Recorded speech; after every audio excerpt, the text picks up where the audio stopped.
Ahí ya empezó a grabar. Vamos a probar esta vez este método. Listo. Entonces, de nuevo, tu pregunta fue, ¿cuán- Que cómo se hace para hallar los valores XY cuando se tienen tres variables para poder hacer lo que se conoce como bola, pues para poder evaluar los valores cercanos o más bien dentro de la bola. o sea, me estás preguntando que en varias variables cómo encuentro puntos críticos, ¿sí? Exactamente. Listo. Mira la definición que les di la clase pasada, ¿sí? Esto, mira esto. Entonces, resulta que un punto crítico, o sea, un punto crítico de una función es que es un punto AB en el dominio de la función, ¿cierto? Para el cual, ¿qué pasa? Pasa esto. Pasa que si coges la derivada con respecto a x y la evalúas en ese punto, y coges la derivada con respecto a y la evalúas en ese punto, en ambos casos da cero. ¿Sí lo notas? Incluso tiene que ver con lo que se está haciendo aquí antes, y eso es equivalente, por lo que les dije en la clase anterior, ¿a qué? A que el gradiente de la función sea cero. El gradiente de la función evaluado en ese punto me dé cero, cero. ¿Sí me entiendes? Sí, pero y esa última parte de la definición 29 que dice, o si una de sus derivadas parciales no existe en el punto. Entonces, es decir, que puede darse que los dos sean cero. Ok, ya, olvidar. Ya, me hago. Muchas gracias, profe. Listo. Igual, no importa si la función es de dos variables, tres variables, cuatro variables, en fin. Digamos que mientras las funciones derivadas, ¿cierto? Estas existan, ¿verdad? Creo que aquí nos daban unas condiciones. Si estas existen, entonces, ¿qué puede suceder? Sucede que los puntos críticos van a estar ahí, ¿no? Pero mi interés, de cierta manera, es encontrar qué tipo de punto crítico es, ¿cierto? Si es un máximo, o si es un mínimo, o si es un punto silla. Y entonces, en la clase anterior tú me mencionabas de que necesitábamos un criterio de segunda derivada, que era lo que hacíamos en una variable, y aquí resulta que sí tenemos un alternativo. Yo lo mencioné y con ello pues fue que di una definición que era la de la matriz hessiana, ¿cierto? Y la matriz hessiana de cierta manera pues nos va a decir varias cosas con respecto a esos puntos críticos. Entonces, antes de seguir a lo que sería nuestro criterio de la segunda derivada, yo quisiera preguntarles si hasta el momento tienen otra pregunta que quieran revisar. ¿Tienen alguna pregunta, chicos? ¿O vamos bien? ¿Tienen alguna pregunta o no? ¿O ninguna?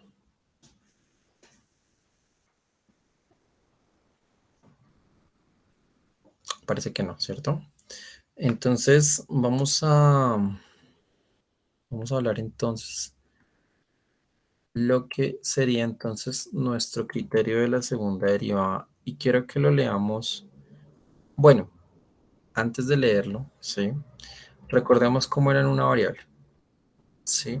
Ubiquemos de pronto el contexto, cómo es que era el criterio en una variable y luego nos vamos allá al criterio de la segunda derivada en varias variables. Entonces, nuestro criterio de segunda derivada era que necesitamos una función f que se pudiera derivar dos veces, ¿verdad? Y que se fuera continua, pues bueno, en el AB, o sea, en el intervalo, en el pedacito de ese dominio, ¿cierto? Y decíamos que si resultaba que tenemos un valor C, ¿cierto? El cual se anulado será un punto crítico, ¿sí? Anulaba en la primera derivada. Entonces, ¿qué pasaba? Que yo tenía que, si la segunda derivada era mayor que cero, entonces f tenía un mínimo local y eso era por un teorema que hablamos antes, ¿cierto? Con cómo sería el cambio de concavidad de allí, ¿verdad? Y si la segunda derivada resulta que era negativa, entonces lo que tenía era un máximo local y si llegaba a anularse, entonces no decidíamos. ¿Listo? Entonces fíjese que aquí hay segunda derivada mayor que cero, mínimo local, ¿listo? Que era en este caso, ¿sí? Porque las pendientes pues aquí van aumentando. Aquí las pendientes van de cierta manera disminuyendo, entonces tenemos un máximo local, ¿listo? Y la idea es pensar cómo sería entonces allá ese criterio de la segunda derivada, ¿listo?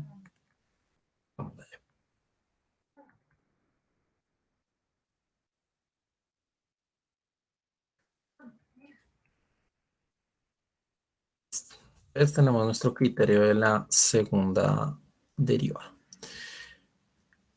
Este criterio de la segunda derivada, así como está, es para funciones de n variables. ¿Listo? De n variables. Pueden ser 2, 3, 4, 5, 6, de n variables. ¿Listo? Entonces, quiero que vean cómo va a ser esta situación. Pero para eso, pues necesitamos entender unas cosas del álgebra lineal. ¿Listo? Entonces, esto es, sea f una función definida en un dominio que sería como subconjunto de Rn y que se va hacia los reales, ¿no? O sea, aquí tienes una función de n variables. ¿Listo? Y resulta que sus primeras derivadas existen y sus segundas derivadas también existen, evaluadas en el punto P, para todo punto en el dominio. ¿Esto me lo entienden hasta aquí, chicos? ¿Sí? ¿Hasta aquí me entienden esto? Si no entienden, díganme.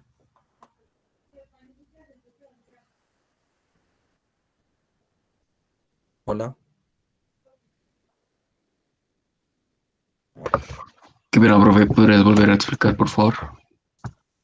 Sí, ¿en qué parte te quedaste? O desde el principio. Eh, en las derivadas, creo, espera, después de, bueno, tal que f de xp y f de xxp existe,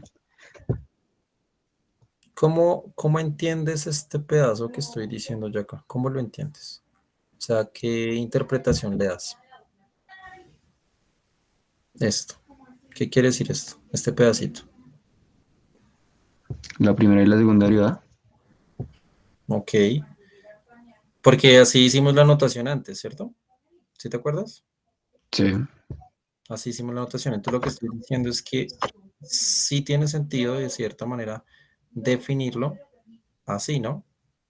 O sea, tiene sentido hablar de una primera derivada con respecto a la variable x, y. Sí, de pronto, a ver, vamos a acercar un segundito en este aspecto. Decir f en la variable x, y, ¿por qué es? Porque es que resulta que como esto es una función de n variables, ¿cuántas variables tiene? Tiene las variables x1, x2, x3, x4, x5, x6, x7. ¿Sí? Eso me lo asimilas. sí, sí, señor.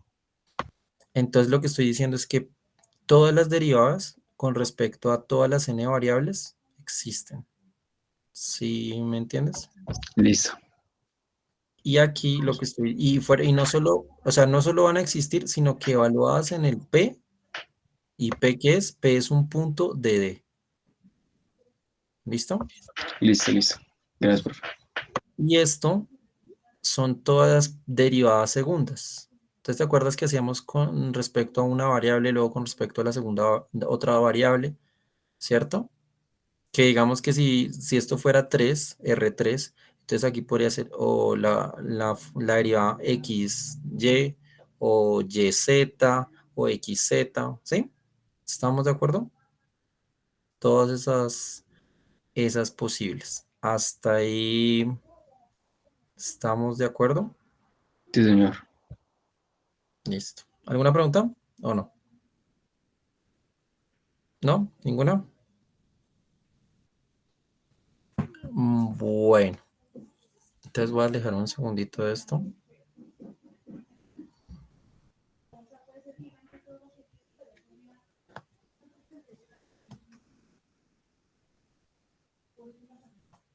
Entonces,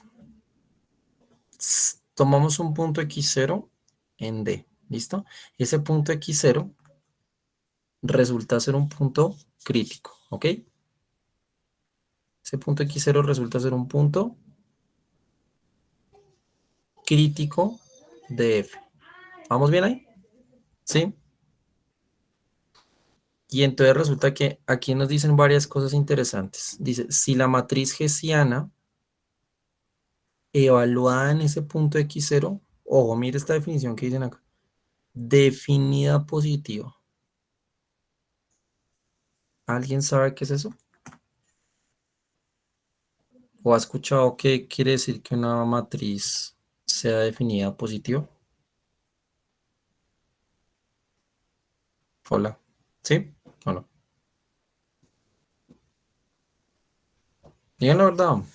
Si no han escuchado, yo les ayudo, pero si han escuchado lo que Por es mi parte no. matriz, tú no. No, profe, ni idea. Listo. Voy a ponerles un ejemplo para que lo entiendan mejor. ¿Listo? Eh,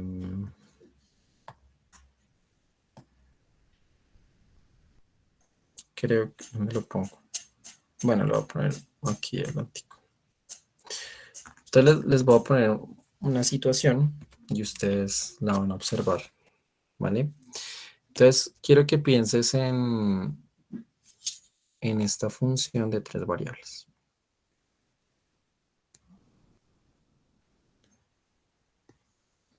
Entonces voy a armar aquí la función, ¿cierto? Ahí está. X, Y y Z. Y entonces voy a armar este señor, que es lo que se llama un paraboloide. ¿Listo? Este es un paraboloide. Y ese paraboloide está representado por la función f de x, y igual, digamos, a x al cuadrado más y al cuadrado. ¿Eso me lo entienden? ¿Sí, chicos? Fíjate que tener este x al cuadrado más y al cuadrado, las imágenes siempre están en la parte positiva de z. ¿Sí? Hola, ¿escuchan? Sí, señor. Pero entonces acá hay algo como interesante y es que esto que está acá yo lo podría escribir de otra forma. ¿M? Y lo podría escribir de una manera matricial. ¿Listo? De una manera matricial. ¿Cómo? De esta forma.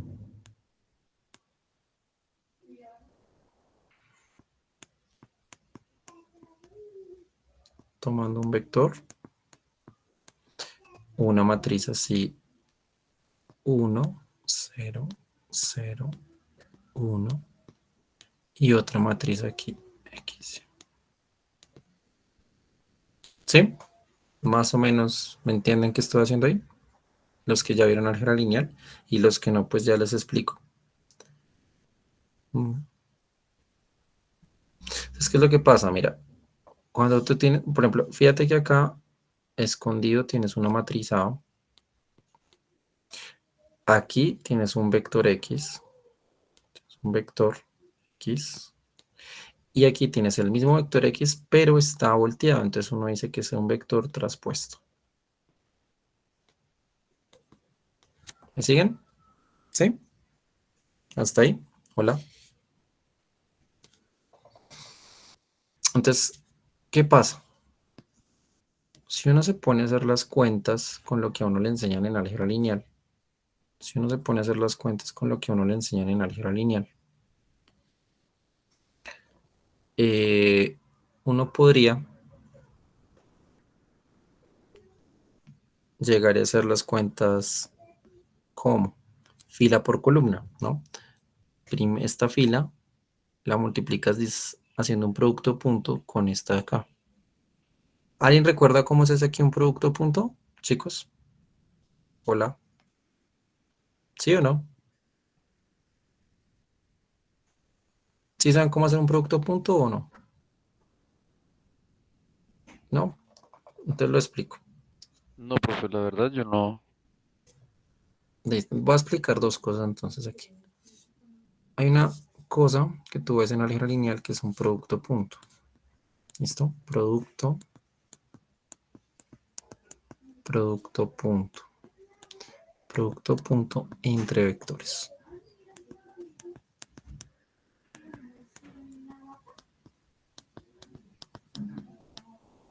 O digamos que aquí el álgebra lineal es muy importante cuando uno quiere subir las ideas de cálculo diferencial y cálculo integral a varias variables. El álgebra lineal es súper importante por eso.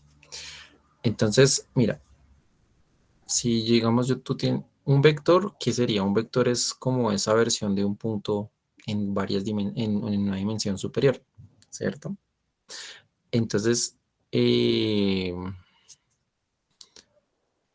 si tú piensas, digamos, en el plano cartesiano,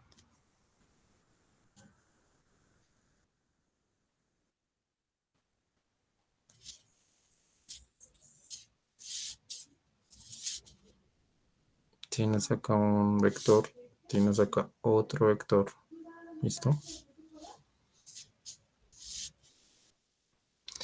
Este vectorcito visto como una flechita, digamos, un segmento dirigido, es de coordenadas aquí A y aquí de coordenadas B. Y digamos que este otro es un vectorcito de coordenadas, aquí C y aquí D. Entonces los podemos bautizar, digamos que este se puede llamar U y digamos que este se puede llamar B.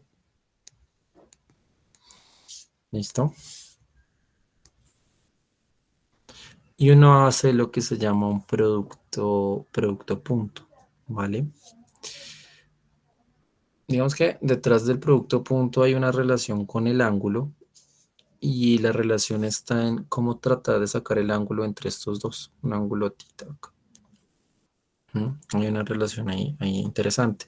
Y esa relación nos dice que usted tiene de acá a acá una longitud, ¿sí? La longitud del vector, pero esa longitud está asociada con lo que se llama la norma del vector, que realmente si uno lo mira es hacer el teorema de Pitágoras ahí, y lo mismo para este, hacer el teorema de Pitágoras. O sea, usted podría, digamos, pensar en que la norma de U por teorema de Pitágoras es que es la raíz cuadrada del A al cuadrado más el B al cuadrado. ¿Sí me entienden, chicos? Hola. ¿Sí? ¿Ahí me siguen?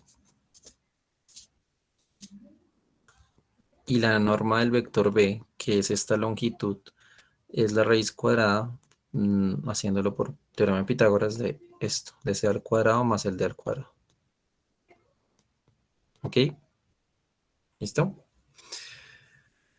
Entonces resulta que el ángulo, cuando uno quiere calcular el ángulo que hay entre estos dos vectores, hay una fórmula interesante de la álgebra lineal que dice que el coseno del ángulo es igual a lo que se llama el producto punto del vector U, producto punto, un puntico acá con el B,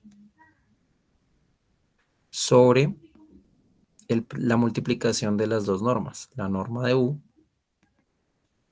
con la norma de B. Porque al final estos son numeritos, es una longitud, ¿listo? ¿Qué sería entonces el dichoso producto punto? Uno podría incluso despegar si uno tuviera el ángulo entre esos dos vectores, pero pues uno puede hacer un cálculo ahí detrás usando algunas herramientas de trigonometría. ¿M?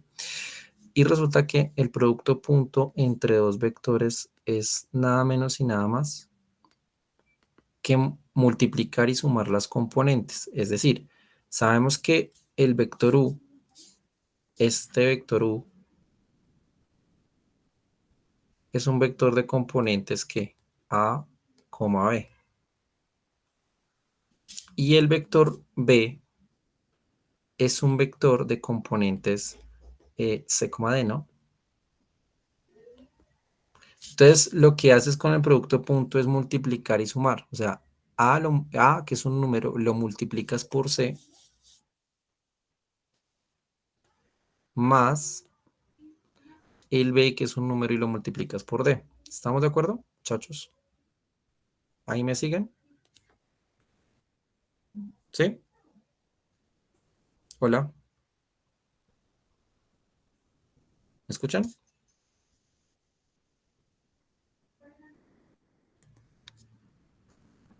¿Están ahí?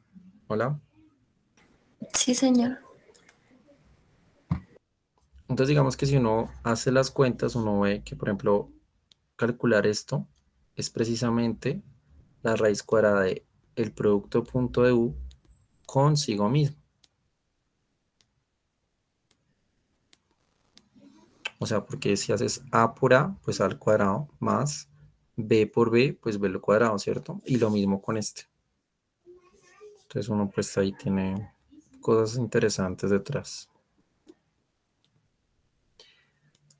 Pero bueno, me quedo con esta idea y es que el producto punto es esto, ¿sí? Es multiplicar las componentes. ¿Listo? Eso sería un producto punto. Entonces, eh, fíjate que, por ejemplo, ¿cómo sería la multiplicación entre una matriz y un vector? ¿Cómo sería esa multiplicación? Sería el producto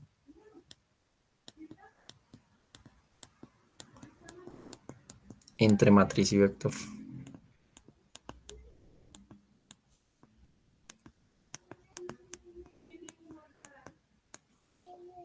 Matriz y vector. Entonces supongamos, no sé, que tienes una matriz A y esa, bueno, tienes una matriz A y esa matriz A es de componentes así. A, el B, el C y el D. Y además tienes un vector, si quieres llamémoslo U, ¿listo? Que es de componentes, no sé, XY, si quieres. Y yo quiero saber cómo sería una multiplicación de la matriz con el vector. Importa el orden, como lo vayas a multiplicar, entonces de cierta manera es hacer la multiplicación de A multiplicado con el U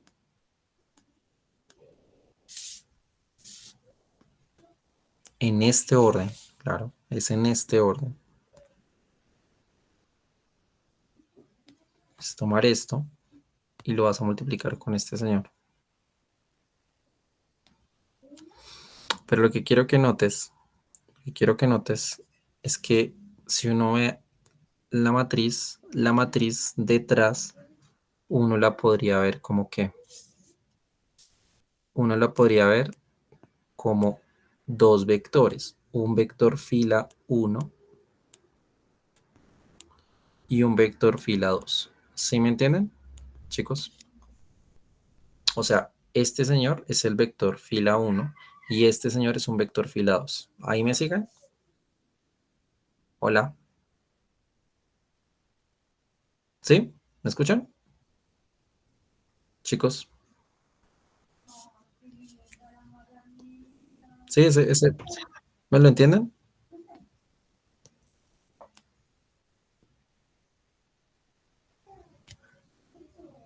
Entonces, digamos, la idea ahí detrás de hacer A y multiplicarla por el vector U,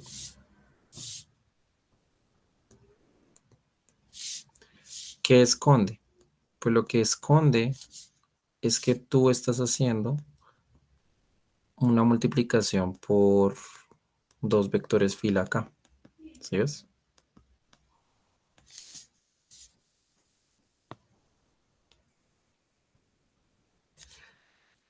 O sea, y bueno, tienes esto y aquí está, digamos, nuestro vector U.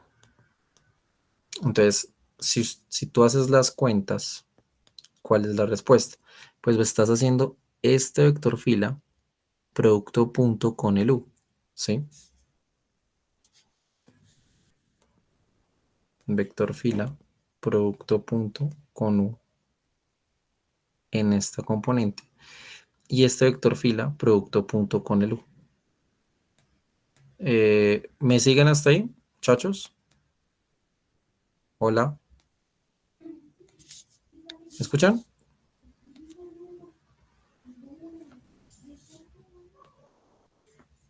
¿Sí? ¿Me escuchan? Sí, señor. Entonces, Sí, profe.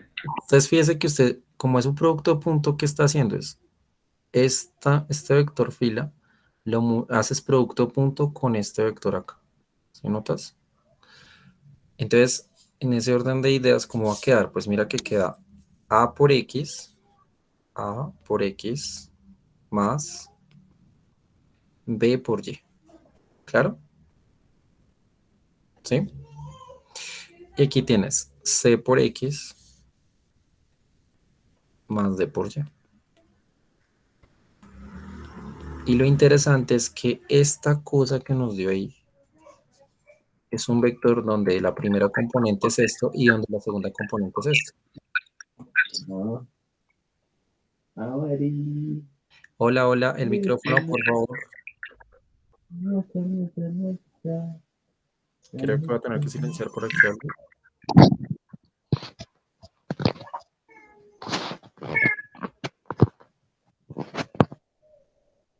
Listo, gracias. Qué pena, profe. Listo, no hay lío. Entonces, fila por columna, ¿cierto? Esto es un vector. Mira que interesantemente el producto de una matriz con un vector nos está dando un vector. ¿Listo? Y ahí hay cosas escondidas porque de alguna manera esta matriz puede hacerle algo al vector. No sé, hacerlo más pequeño. O sea, el vector que queda puede ser un vector más pequeño, puede ser un vector más grande, puede ser un vector que rotaste. Depende de lo que tengas acá. Pero pues eso ustedes lo verán en su curso de álgebra lineal, lo verán con calmita. El caso es que sí, multiplicar una matriz con un vector tiene un sentido geométrico. ¿Listo? Y dado que esto ya se entendió, cuando yo te pongo, por ejemplo, aquí, tienes esta sería como nuestra matriz A, y la tienes que multiplicar con este vector, ¿cierto? Entonces mira que el resultado aquí que nos está dando es que es fila por columna, o sea, es X por 1, o sea, X. Y aquí fila por columna, pues es 0 por X, 0 más 1 por Y, pues Y. Entonces está dando esto. Y aquí detrás, esto es otro producto punto, que es el producto punto entre este vector con este vector. ¿Y eso que te está dando? Pues es X por X, pues X al cuadrado, más Y por Y, pues Y al cuadrado. ¿Eso es claro, muchachos? ¿Ahí me siguen? Hola.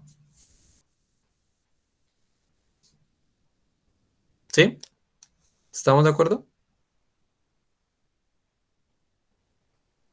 Sí, profe. Entonces, de cierta manera, depende lo que yo le ponga a usted aquí, ¿sí? Porque si lo hacemos en general, o sea, si yo lo hago en general así, yo les digo, mire, usted tiene aquí el X traspuesto, ¿cierto?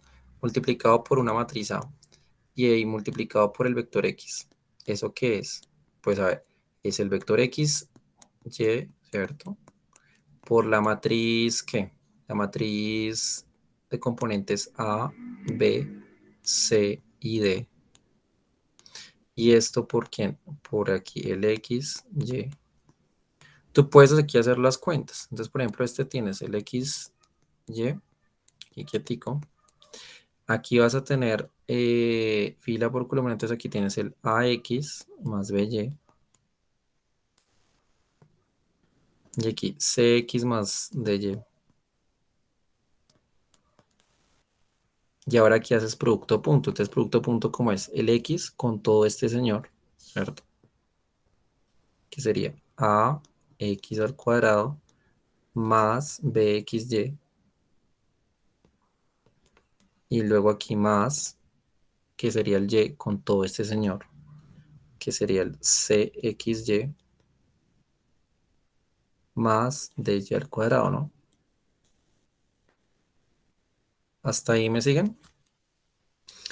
Y en ese orden de ideas, pues tendrías a x al cuadrado más, entre paréntesis, el b más el c por el xy más el dy al cuadrado.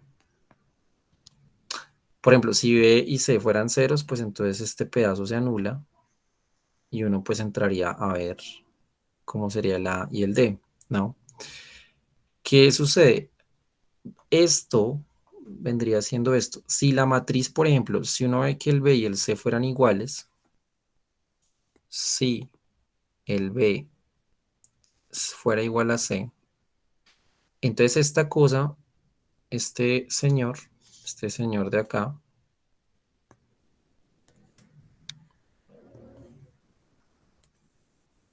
vendría siendo precisamente igual ¿a qué? A x al cuadrado más 2 veces b por el xy más el dy al cuadrado. Y entonces aquí lo que pasa es que eso cuando sucede, pues es cuando sucede cuando la matriz, como estos dos serían iguales, la matriz es simétrica, ¿cierto?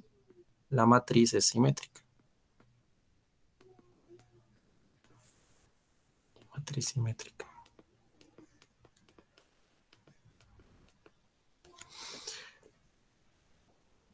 Entonces, si yo me concentrara, digamos, acá, ¿cierto? O bien acá. ¿Qué significa cuando a mí me dicen que es definida positiva o semidefinida positiva o eso? ¿Mm? ¿Qué significa eso? Entonces, digamos que una definición de eso, una definición apropiada es...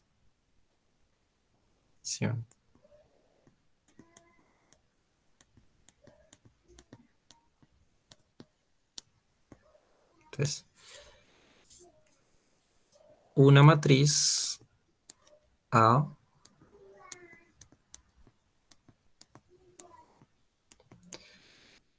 se dice, y entonces aquí pongo casos, ¿listo? Caso 1, caso 2, creo que hay como 4, 3 y 4. Se dice, entonces primero, eh, definida positiva,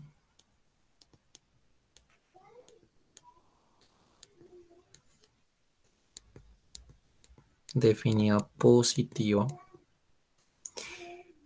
definida negativa,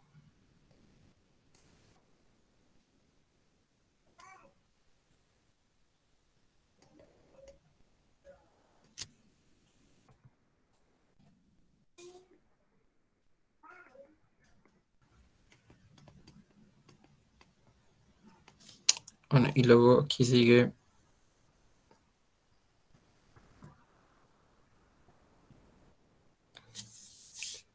semi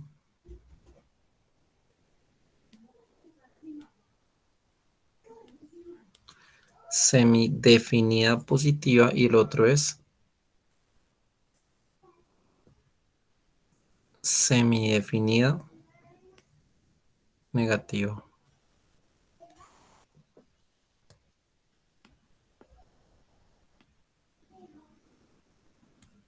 Entonces, veamos, una matriz se dice definida positiva si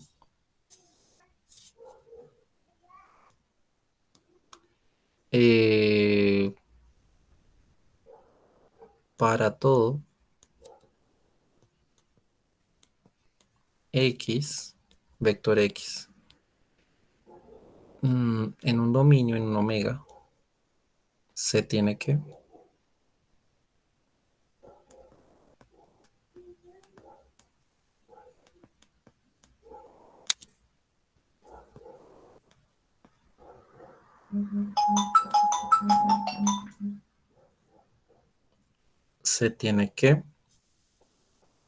x traspuesto, vector x traspuesto, por la matriz A por el X es mayor estricto a 0. ¿Sí?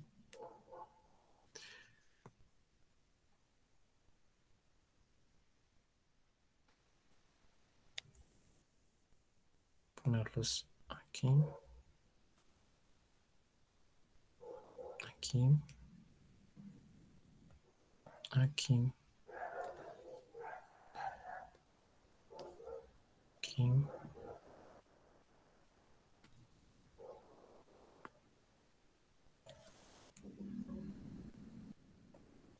Y aquí. Entonces, ¿en qué cambia? Es definida positiva si X traspuesto por A por X es mayor que 0. Es definida negativa si X traspuesto por A por X es menor que 0. Y es semi, va a ser semi definida positiva si es mayor o igual a 0. Y semi definida negativa si será menor o igual a 0. ¿Hasta ahí me entienden, chicos? ¿Sí? ¿Esto me lo entienden, esta definición? Hola. ¿Me escuchan?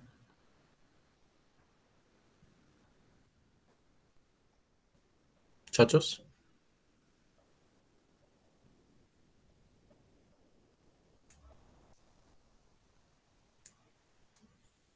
¿Están ahí? ¿Escuchan? Jason, David, Juliet, Alejandro. Sí, Sí, se profe, escucha, sí, sí, sí. pero estoy procesando. No, es por todo, estoy procesando también. Digamos, piensa que, o sea, ¿por qué les pongo esto? Mira que cuando ponemos este aquí así, ¿cierto?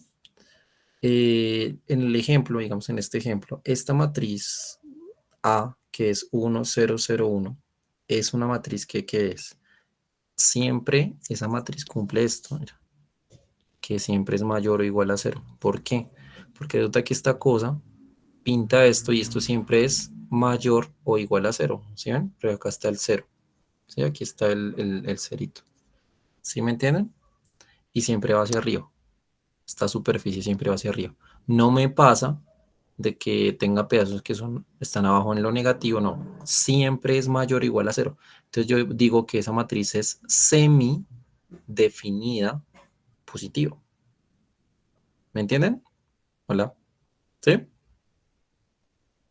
O sea, aquí en este caso yo puedo decir que la matriz A, la matriz 1, 0, 0, 1, esa matriz se llama matriz identidad, es semidefinida positiva.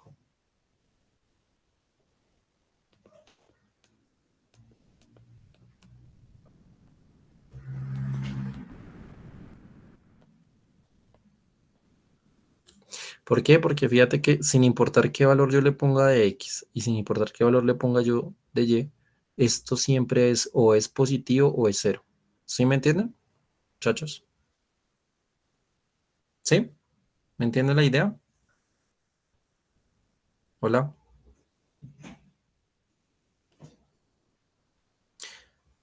Si uno lo hace en general, digamos acá, uno hace en general, digamos en esta situación, este pedazo de pronto, digamos, si el A fuera, no sé, si yo cogiera una matriz donde este es negativo y estos son ceros, esa sería semidefinida negativo. Y uno así pues puede quedarse un buen rato analizando si eso bien positiva, si es negativa, dependiendo de la expresión que me dé acá. Entonces eso es algo como una definición importante que se utiliza. ¿Listo? Entonces, volvamos otra vez en nuestro criterio de la segunda derivada. Entonces, fíjate que esto de decir que sea definida positiva o definida negativa, de alguna manera nos está reemplazando un poquito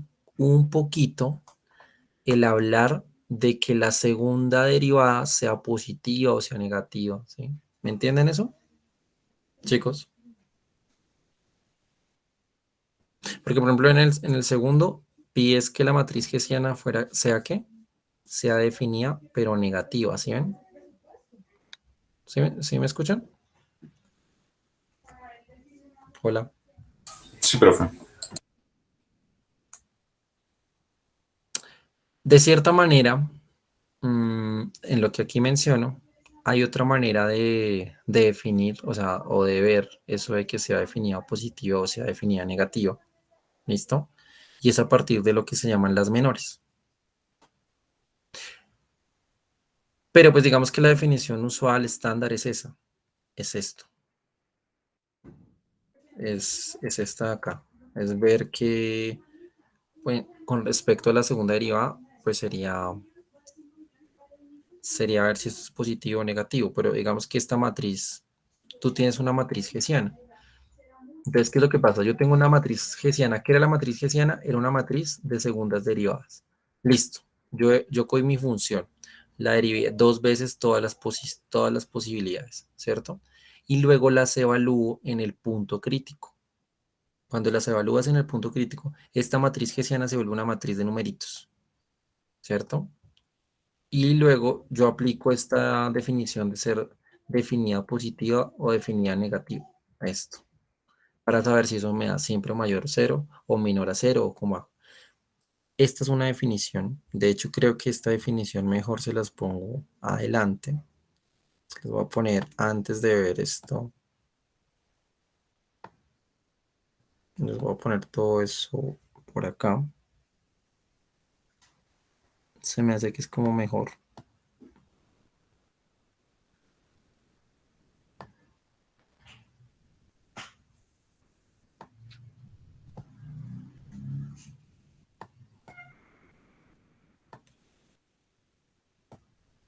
Listo.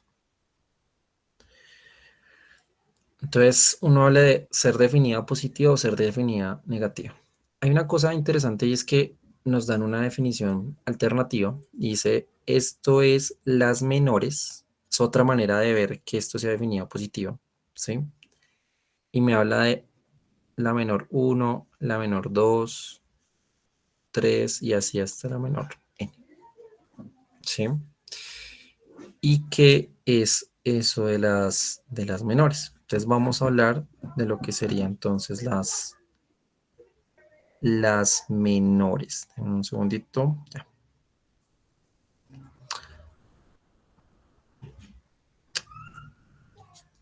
Entonces vamos a hablar de lo que son las menores entonces de la hessiana. ¿Listo? Menores.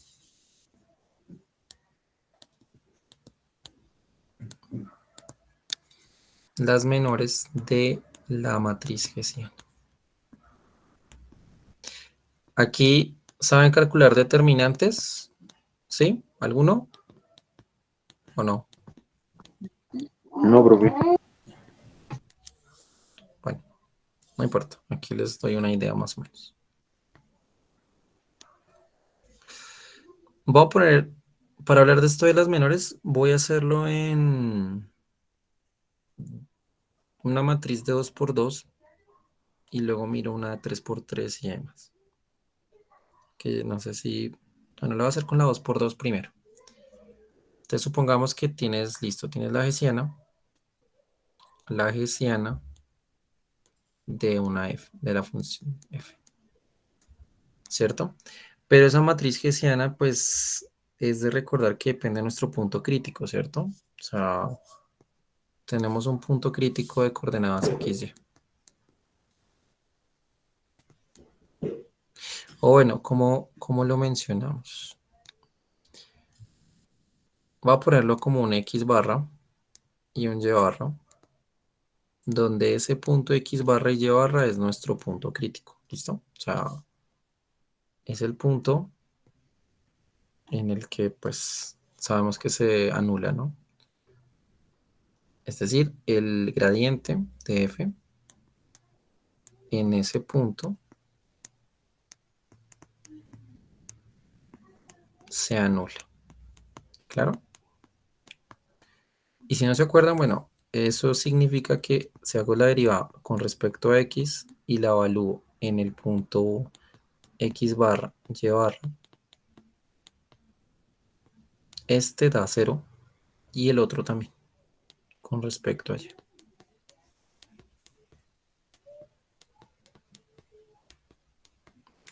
Bueno, entonces, ¿qué hago? Pues entonces yo tengo acá la matriz hessiana, que sería la segunda derivada acá con respecto a X en ese punto.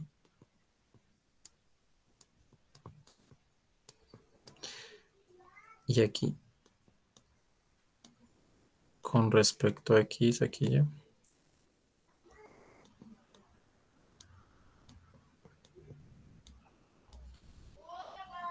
Aquí, con Y.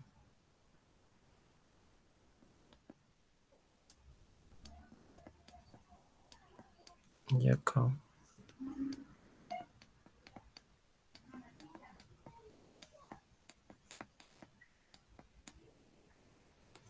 Entonces, esta sería nuestra hessiana con respecto a dos variables. Entonces, la pregunta primero que yo me haría sería, bueno, ¿qué sería la menor 1? ¿Qué es la menor 1? La menor 1 de F en P. ¿Listo? Entonces, en este caso es lo que sería el determinante de la matriz 1 por 1 con respecto a una diagonal. Es decir, este señor de acá. ¿Sí? ¿Me siguen? Hola, chicos. O sea que aquí sería este. Precisamente este señor de acá. Porque es una matriz de 1 por 1. ¿Sí estamos, chicos? ¿Me escuchan? Hola. Sería la de 1 por 1. ¿Qué sería la 2 por 2? Entonces fíjense que aquí, para hablar de las menores, hablamos de los, por decirlo así, los determinantes de las matrices principales, dada la diagonal. Entonces, por ejemplo, ¿qué sería H2 de F en el punto? Aquí, bueno, aquí el P es ese señor.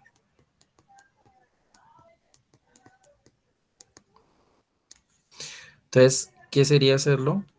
Aquí sería lo que es el determinante de esto. O sea, o sea,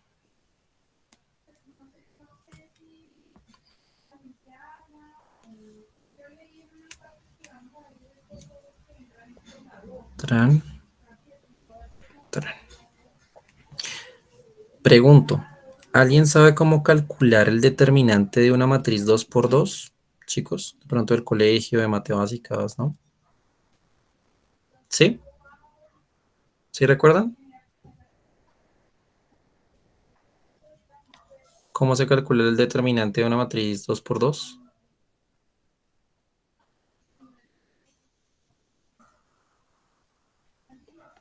¿Sí se acuerdan o no se acuerdan?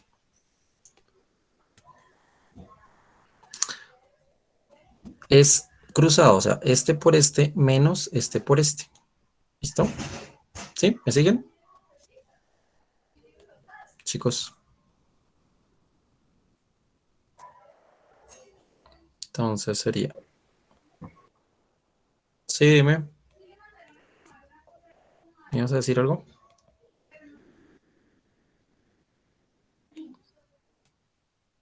Entonces sería este por este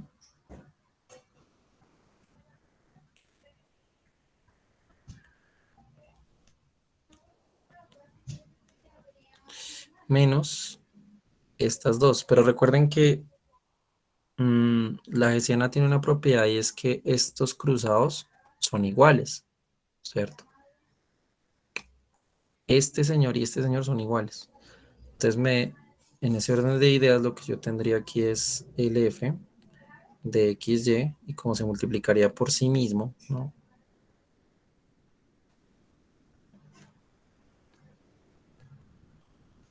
Entonces está al cuadrado. ¿Ahí me siguen? ¿Sí? Chicos,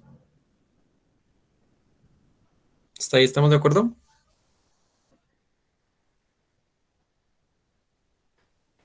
Sí, señor. Entonces fíjese, usted tiene la Hessiano. La primer menor es esta, que es como una matriz uno por uno. Y la otra es la matriz 2 por 2, pero toca sacar el determinante. ¿Cómo saco el determinante? Este por este menos este por este. Como estos son iguales, es como tenerlo al cuadrado. ¿Listo? Y eh, este sería el caso para una 2 por 2. Para una 3 por 3, que sería como algo un poco más complicado, ¿sí? Mm, ¿Cómo sería entonces el asunto? Pues intentémoslo, como por dar una idea cómo sería ahí en tres variables.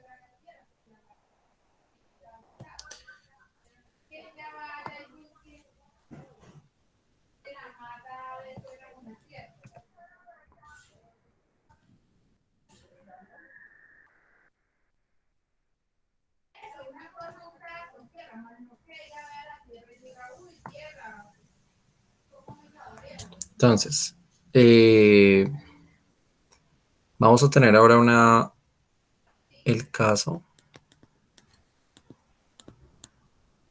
tres-dimensional, ¿cierto? Entonces, para el caso tres-dimensional, entonces resulta que nuestro punto crítico pues es X, Y, Z, ¿cierto?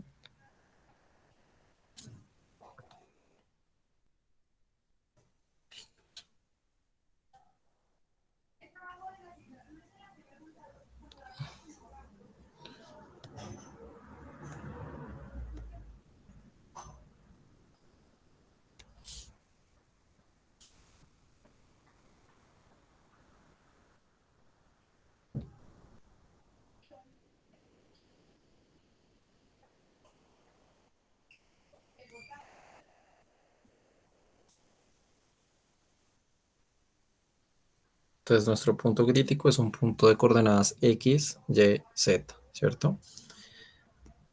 Mm, pero pues digamos que en ese orden de ideas, nuestra matriz es una matriz 3 por 3 y estamos haciendo pues todas las derivadas segundas, ¿cierto? Sería hacer todas las derivadas segundas.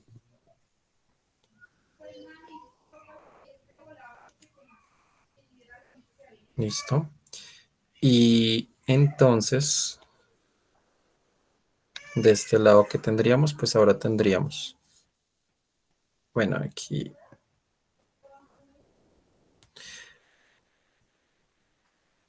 ya sé qué voy a hacer. Voy a editar toda la anotación porque realmente es tedioso escribir tanto. Y lo voy a hacer así. ¿Listo? Entonces vamos a recordar que P,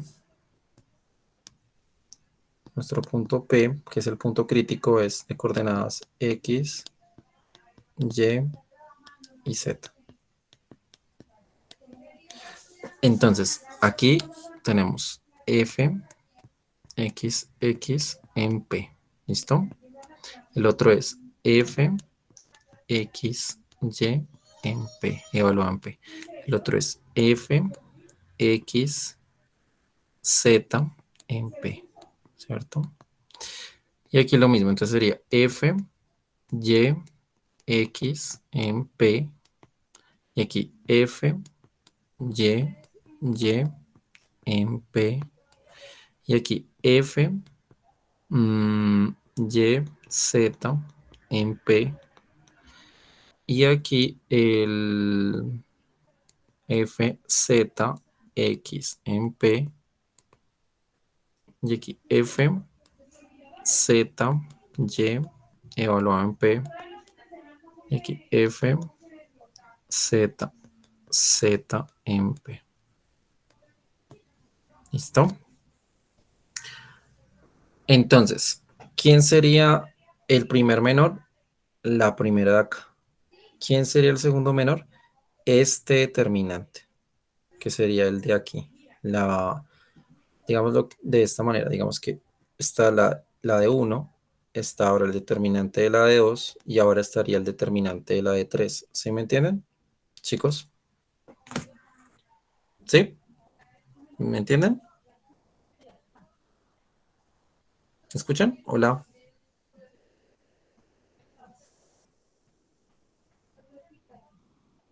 Entonces digamos que aquí, ¿cómo sería el H3? ¿Cómo sería el H3? H3 de F en P. Sería entonces el determinante de ¿qué? Sería el determinante de esta matriz que nos está saliendo aquí.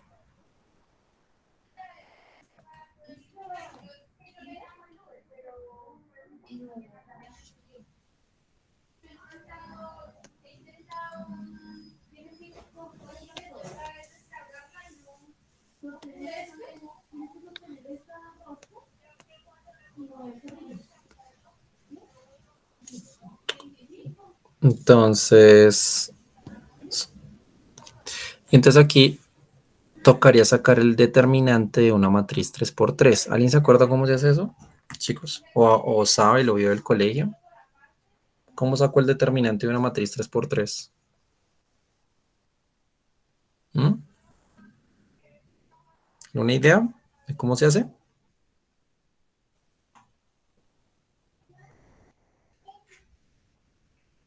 ¿Sí? ¿Sí o no? ¿No han escuchado sobre la regla de Sarrus o el método de cofactores? Eso, ¿no? Bueno, es medio largo, ¿sí? Voy a mostrarles aquí por internet porque es algo tedioso. Regla de Sarrus y una 3 por 3. Mm,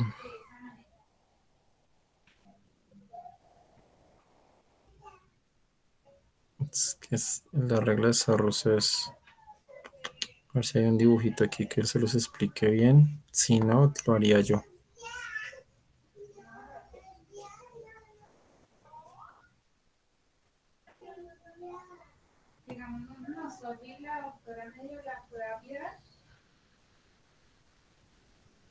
Voy a cogerlo así, para que lo...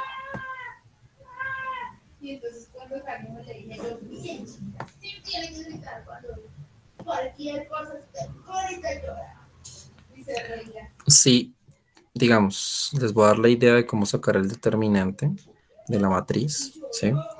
Y es que si tú tienes una matriz A, supongamos, y esa matriz A es de componentes A, B, C, D, E, F, G, H, I, y te piden sacar el determinante de esta matriz, o sea, lo ponemos así, el determinante de esta matriz.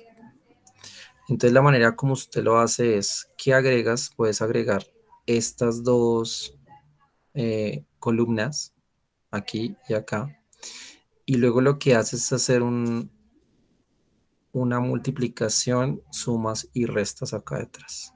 ¿Mm? Entonces, por ejemplo, aquí llegas y cruzas, entonces sería compositivo, este por este, y luego más, entonces sería bueno, aquí hagámoslo acá. A por E por I, más B por F por G, más C por D por H. Listo. Y hasta ahí cubrimos los positivos. Ahora menos, como todos están menos, entonces entre paréntesis acá, sería ahora estos de acá. G por E por C. Más H por F por A.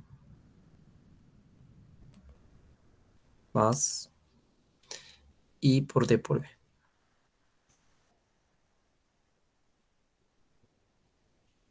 Entonces ahí estamos usando pues una manera de calcular el determinante de una 3 por 3. Esto te va a dar un número y como te va a dar un número tú puedes saber si eso es positivo, negativo o cero. ¿Hasta ahí vamos bien, chicos? ¿Sí? ¿Me escuchan?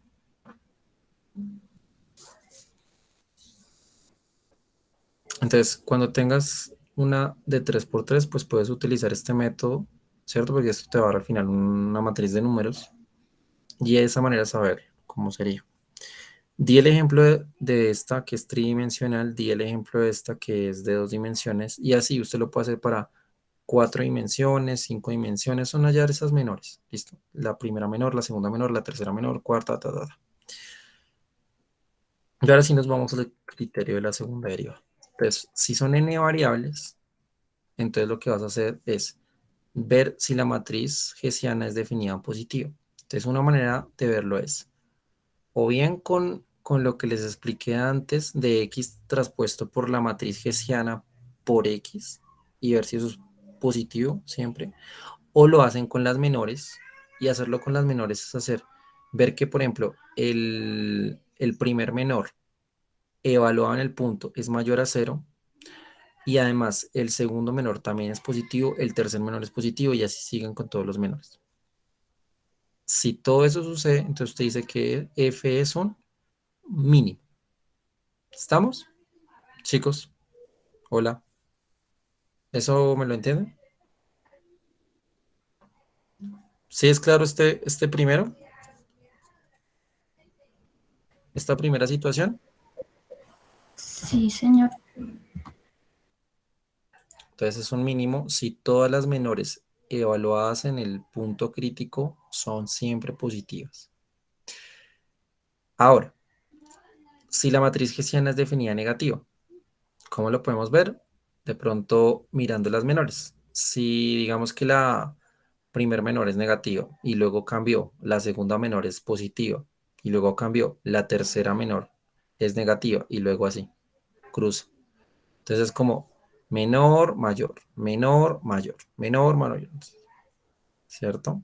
Entonces las que son de orden impar, las que son aquí de orden impar, y cuando yo hablo de las impares son la 1, la 3, la 5, la 7, todas esas sean negativas, y las de orden par positivas. Entonces ahí usted lo que tiene es que ese sería un máximo local. ¿Listo? ¿Hasta ahí vamos bien, chicos?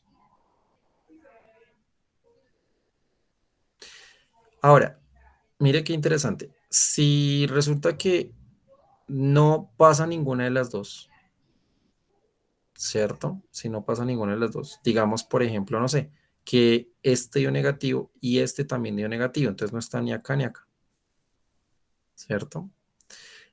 Entonces resulta que sucede eso y resulta que las menores, pues no son nulas, no son ceros, ¿cierto? Aunque en este caso es la última, ¿no? La última menor, no es cero. Entonces lo que pasa es que ese punto crítico es un punto de silla de la función. ¿Listo? Entonces esa es una situación interesante cuando ya hablaríamos de punto de silla para estas funciones de varias variables. Y si aparte no se cumple ninguna de las dos primeras acá, y resulta que en el último, en el punto crítico, da cero, se anula, entonces no sé nada. Ahí sí no puedo decir absolutamente nada. Y esto es muy similar a lo que pasaba cuando yo les hablaba del criterio de la segunda derivada. Pero, porque ¿qué nos decía el criterio de la segunda derivada en una sola variable? Yo se los dije por acá.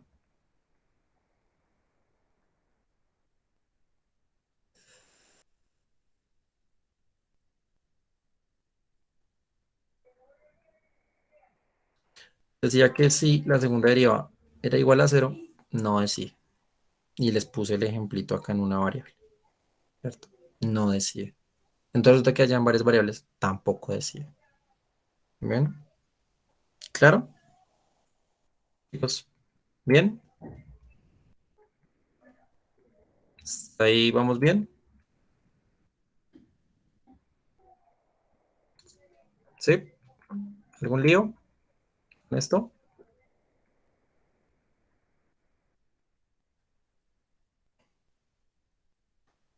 ¿Me escuchan?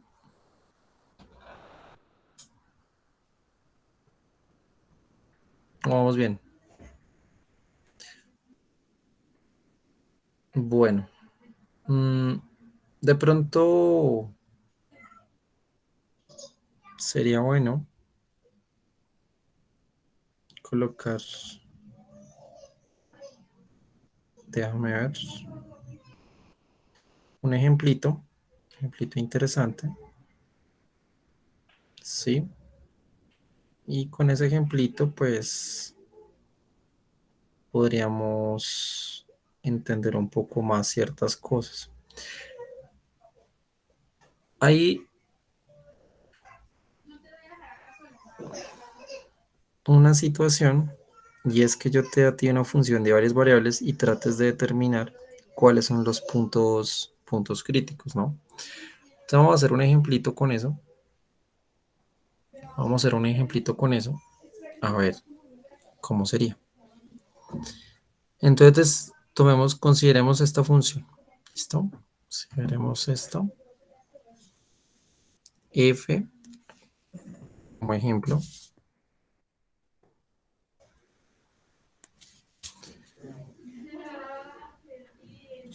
Mm,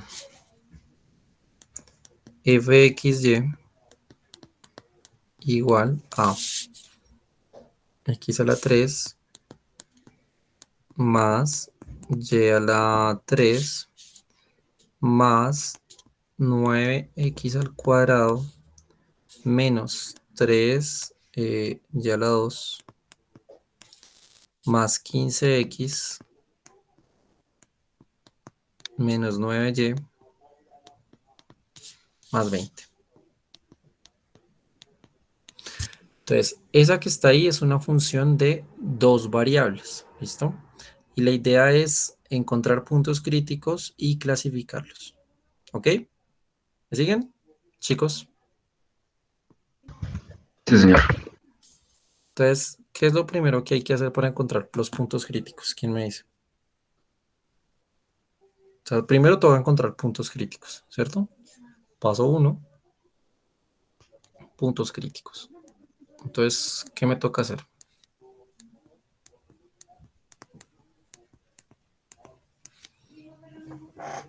¿Qué tengo que hacer, chicos? Sacar la primera, bueno, derivadas parciales, primera derivada parcial, e igualar a cero. Sí, bien. Entonces hagamos eso, ¿listo? Hagamos precisamente eso. Entonces ayúdenme, sería la primera derivada, xy. Entonces si derivo todo con respecto a x sería, este sería 3x a la 2, este es 0, este sería más 9 por 2, 18, este es 0, este es 15 y ya, ¿cierto? Y eso igual a 0. ¿Estamos de acuerdo? Sí, profe, tengo una pregunta. ¿Por qué Dime. los componentes Y se igualan a cero? ¿Cómo así? ¿Que porque esto es igual a 0 o porque cuando derive con respecto a y, ¿qué? Derive estas cosas dio 0? Sí, sí, sí, la derivada de esos Y es cero. Porque estoy mirando el cambio con respecto a x, ¿no? ¿Y qué cambio puede haber con respecto a x si aquí la variación es con y? ¿Sí me entiendes? Para mí estas cosas que no tienen x son constantes. Sí, son como si fueran números, porque en ese camino no cambia. ¿Sí? ¿Sí me hago entender? Ah, ok, sí, profe, ya, ya. Digamos, este se hace 0, este se hace 0, esto es constante para ambos, 0. ¿Listo? Ahora, hagamos el otro. Entonces, digamos, comamos f con y de xy y derivemos ahora con respecto a y. Entonces, este 0, este 3y a la 2, este sería menos 6y, este sería menos 9, ¿cierto? E igual a 0. ¿Estamos bien? ¿Claros? ¿Sí? Sí, señor. Bueno, entonces, digamos que tengo esas dos situaciones. Voy a ver si se puede factorizar ambas. Entonces, por ejemplo, acá yo puedo ir todo por 3, ¿sí? Y esto sería x al cuadrado más 6x más 5 igual a 0, ¿cierto? Y de este lado también puedo ir por 3, entonces esto es ya la 2 menos 2y menos 3 igual a 0. Y aquí factorizo, ¿no? Entonces factoricemos. Tan, tan, tan, tan igual a 0. X más 5 por el factor de X más 1. Exacto. Exacto. Entonces tienes ahí. Y acá, ¿cómo sería? X qué. ¿Qué? ¿Y? ¿Qué sería Y qué? Y menos 3, factor de Y más 1.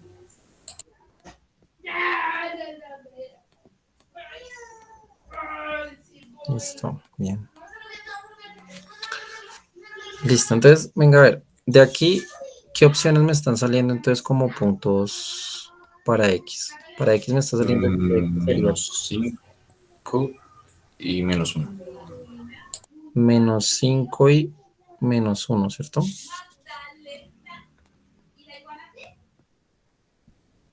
Bueno, y aquí para Y que me están saliendo. Y igual a 3 y Y igual a menos 1.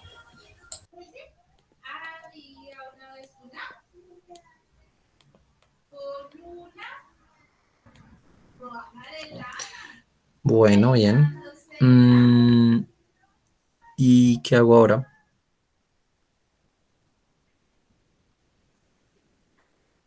Entonces, digamos, esto es una función de dos variables, o sea que los puntos son puntos de dos coordenadas. Entonces, ¿cuáles serían los puntos críticos aquí? ¿Mm?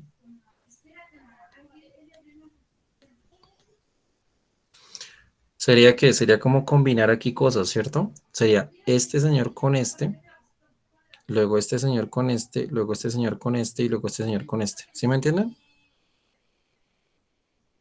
¿Sí? Chicos. ¿Sí? ¿Sí estamos o no estamos? Sí, señor. Entonces tendríamos, por ejemplo, a ver, tendríamos menos 5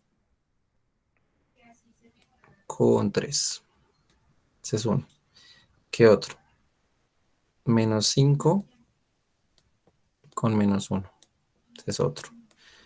Luego el otro sería menos uno con 3. Y el otro sería menos uno con menos uno, ¿sí? ¿Estamos? ¿Sí estamos, chicos? Entonces, esa función tan extraña tiene 4 puntos críticos que tenemos que clasificar. Y como tenemos que clasificarlos, ¿qué hacemos para clasificar esos 4 puntos? ¿Qué toca hacer, chicos? ¿Mm? ¿Qué toca hacer?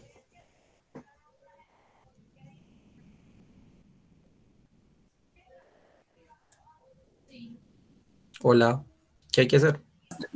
Pues reemplazar y mirar si, pues, si todos son. Espérate, ¿cómo? Tú dices reemplazar, ¿reemplazar dónde, Alejandro? Pues sería en la segunda derivada parcial. ¿Y eso cómo se llama? Hessiana, ¿no? Exactamente. Entonces toca hallar la hessiana primero. Bueno, toca hallar primero la hessiana. ¿Listo? Entonces necesitamos primero, o sea, la segunda parte es criterio de la segunda derivada, ¿listo? Criterio de la segunda derivada.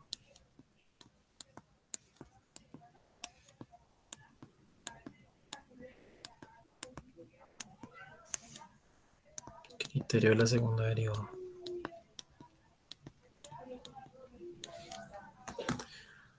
Bueno, para criterio de la segunda deriva toca hacer la hessiana, ¿no? Entonces por acá yo lo había escrito. Entonces vamos a hallar la hessiana, ¿listo? Hallar este señorito.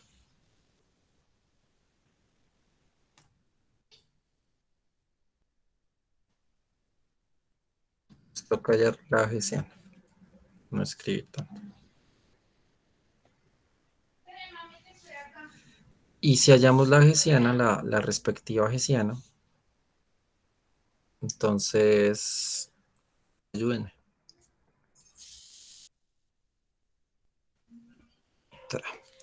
Entonces, toca coger la que ya derivé con respecto a X y volverlo a derivar con respecto a X. Entonces, ¿cómo sería? Sería derivar todo este señor otra vez con respecto a X. ¿Sí me entienden? ¿Sí? Chicos, que sería 6X más 18. ¿Sí lo ven? O sea, este primero sería 6X más 18. ¿Estamos?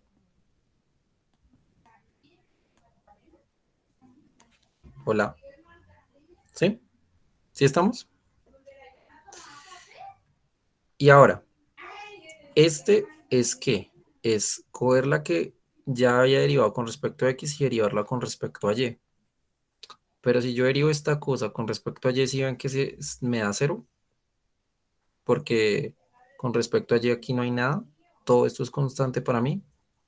Entonces esto da cero. ¿Sí es claro, muchachos? ¿Sí? Hola. Sí, señor. Ahora, ¿qué tengo que encontrar? Tengo que encontrar la que ya derivé con respecto a X, la voy a derivar con respecto a Y. ¿Qué? Perdón. La que ya había derivado con respecto a Y, ahora la derivo con respecto a X. Pero si cojo esta y la derivo con respecto a X, me da cero, ¿sí ve? Porque aquí no tiene nada que ver con X. Entonces es cero. Y fíjese que aquí este y este son iguales, ¿sí ven? Ahora, la que tengo que encontrar es la que ya había derivado con respecto a Y, vuelvo y la derivo con respecto a Y. Entonces esta la vuelvo y la derivo con respecto a Y y me daría 6Y menos 6. 6Y menos 6. ¿Listo? ¿Estamos, muchachos? Entonces, como usted ya tiene lo que sería la versión de la segunda derivada aquí, lo que tiene que hacer ahora sí, como dijo Alejandro, es reemplazar en cada punto crítico y usar el criterio de la segunda derivada. ¿Estamos? ¿Sí? Entonces, ¿cuál sería el primer punto en el que nos tocaría como mirar? En el menos 5, 3. ¿Sí? Miramos en el menos 5, 3, en este. Entonces, si lo miramos para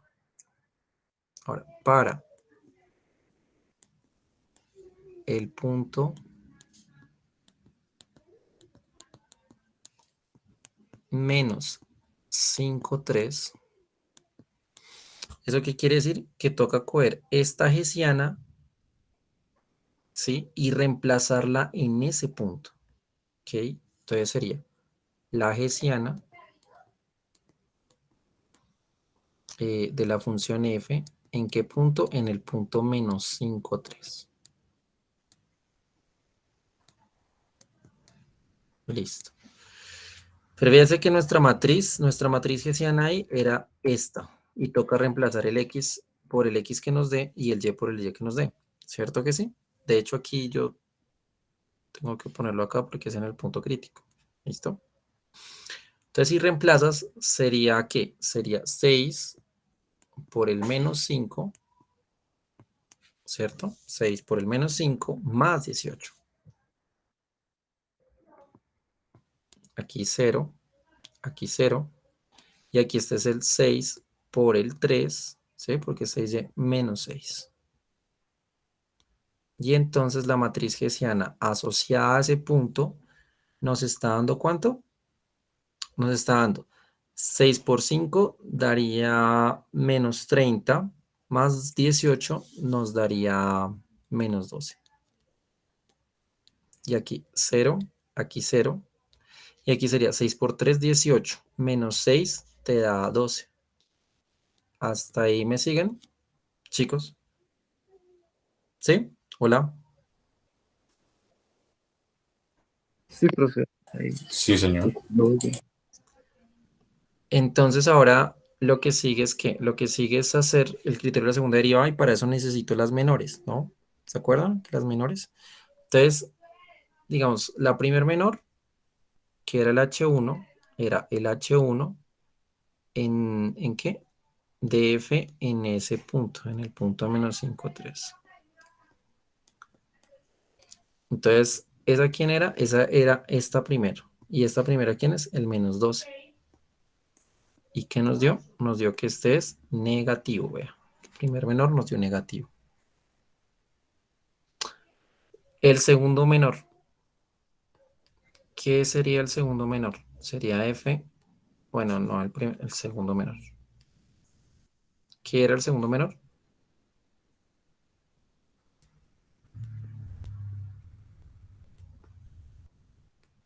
El segundo menor era el determinante de esta matriz, ¿cierto?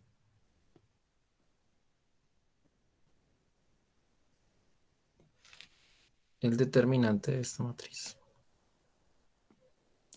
Que si tú haces las cuentas es este por este menos este por este, ¿cierto? Y eso te da menos 12 por 12, o sea, menos 144. Y eso da negativo. ¿Sí? ¿Hasta ahí vamos de bien? ¿De acuerdo, chicos?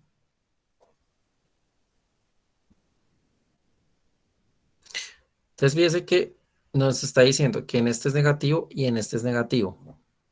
Entonces, según el criterio de la segunda derivada, ¿qué puedo decir de ese punto?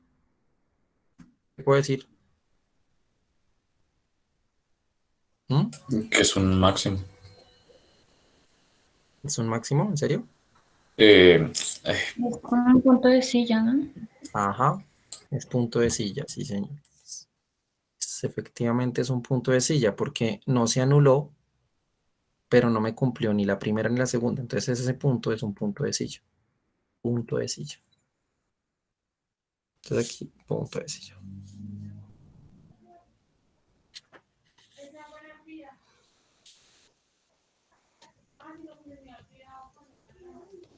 Entonces, en menos 5,3 hay un punto de silla.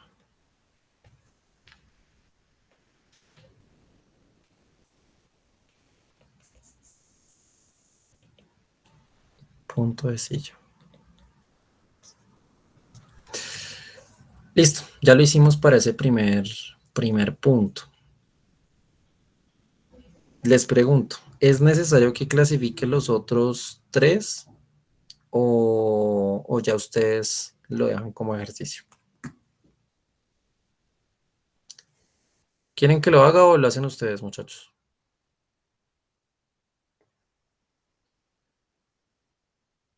¿Sí? Ya saben qué tienen que hacer ahí, ¿no? ¿Me escuchan? Hola. Cogen la hessiana, la evalúan en este punto, aplican criterio de la segunda derivada aquí y de esa manera ya vas a saber qué tipo de punto es. ¿Listo? Si es máximo, mínimo, punto de silla o no se sabe. ¿Listo? Entonces, digamos que les dejo como ejercicio, como tarea, clasifiquen estos tres. Clasifiquen esos tres con ayuda de lo que ya les expliqué. Bueno, o sea, el resto se los dejo como ejercicio. Bueno, nos quedan 20 minuticos. Vamos a ver si conseguimos hablar de esta última parte.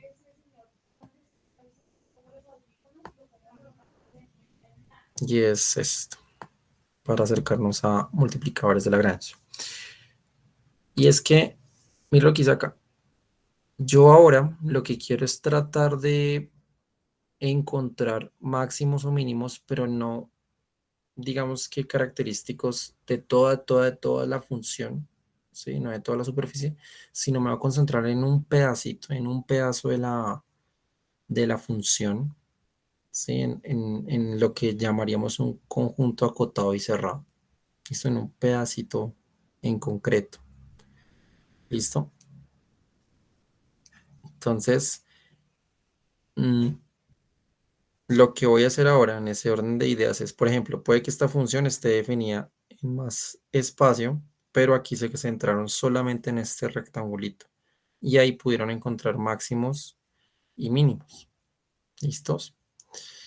Máximos y mínimos, en este caso, lo que se llaman absolutos. Bueno. ¿Y qué se hace? Pues tratar de ver según la frontera, o sea, la frontera de lo que está acá alrededor, y comparar todos los máximos que tú tengas, y de tal manera que no se me vayan a salir del dominio. Bueno, no el dominio, sino el conjunto acotado en el que está. Entonces, eso es algo importante que uno tiene aquí. Y aquí, digamos que de cierta manera es donde viene la importancia de lo que son los multiplicadores de Lagrange, que pues me va a tomar estos minuticos para explicar a grandes rasgos qué es lo que uno está como haciendo. ¿Listo? Y pues obviamente para poder utilizar los multiplicadores de Lagrange, ¿qué sucede? Para personas que estudian, digamos, economía o ingeniería, es muy común trabajar problemas en los que se habla de un lagrangiano, ¿sí? Y resulta que muy tras ahí el lagrangiano, tú tratas de hallar como los puntos críticos de ese lagrangiano, pero encontrar los puntos críticos de ese lagrangiano es equivalente a usar esto que estás haciendo, conocido como multiplicadores de Lagrange. Es equivalente. Y es porque el dichoso lagrangiano, que lo defines como una L, en este caso, digamos, es una expresión que depende de X, depende de Y depende de una variable auxiliar que es un lambda. ¿Listo? Y lo que pasa acá, que me parece muy interesante, es que yo no sé si ustedes recuerdan de unas clases atrás, que yo les hablaba de una función objetivo y una función restricción, ¿cierto? Entonces resulta que esto de multiplicadores de Lagrange es llevar esas ideas de función objetivo y función restricción a varias variables. ¿Listo? A varias variables. Entonces, la función objetivo resulta ser esta f. Esta f de aquí, esta f, es lo que se llamaría nuestra función objetivo. ¿Sí? Y la g, de esta g, resulta ser nuestra función restricción. Restricción. Nuestra función restricción. ¿Sí? Pero mira que la función restricción la igualan a cero. Eso es algo curioso, ¿sabes? Porque cuando yo les explicaba, por ejemplo, esta parte, aquí en las clases pasadas, yo les hablaba de una función objetivo y una función restricción. Pero recuerden que esa función restricción era igual a un número y nosotros lo veíamos como la curva de nivel, ¿cierto? Tenía la función objetivo, la función restricción, pero esta estaba, por decirlo así, igual a un número, que era la curva de nivel, que eso tiene que ver con el hecho que estemos centrándonos solamente en el pedacito que nos importa, que eso es lo que estaríamos hablando de concentrarnos, no la superficie como en todo lado, sino solamente en el pedacito que nos interesa, nos restringimos a lo que nos sirve, ¿cierto? Nos restringimos solamente a lo que nos piden aquí. ¿Listo? Entonces digamos que para multiplicadores de Lagrange, este es el objetivo, el f, y la g vendría siendo la restricción. Y entonces, como estos son funciones de varias variables, ¿verdad? Entonces, hablar de puntos críticos ahí detrás, que es lo que uno estaría más o menos haciendo. Entonces, les cuento.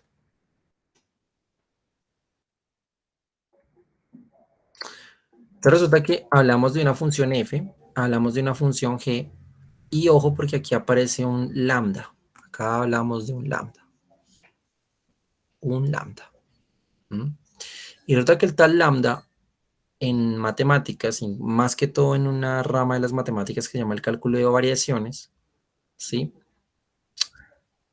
Es el factor de variación, ¿sí? Yo creo que se los mencioné alguna vez en clase, y era que, pues, digamos, si tú tenías una función, como una restricción, por decirlo así, uno trataba como de ver de todas las curvas cuál se acomodaba a lo que me pedían, ¿cierto?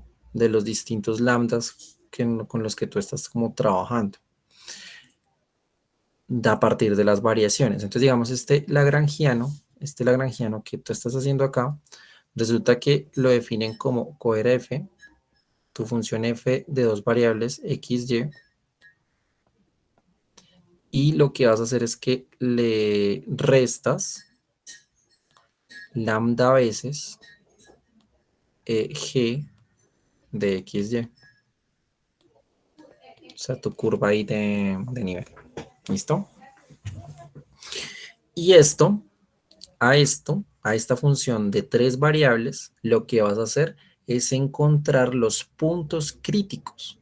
Entonces, este L que viene acá es lo que a veces en economía o incluso en cuestiones de optimización dinámica, ¿sí? Le llaman el Lagrangiano. ¿Listo? El Lagrangiano.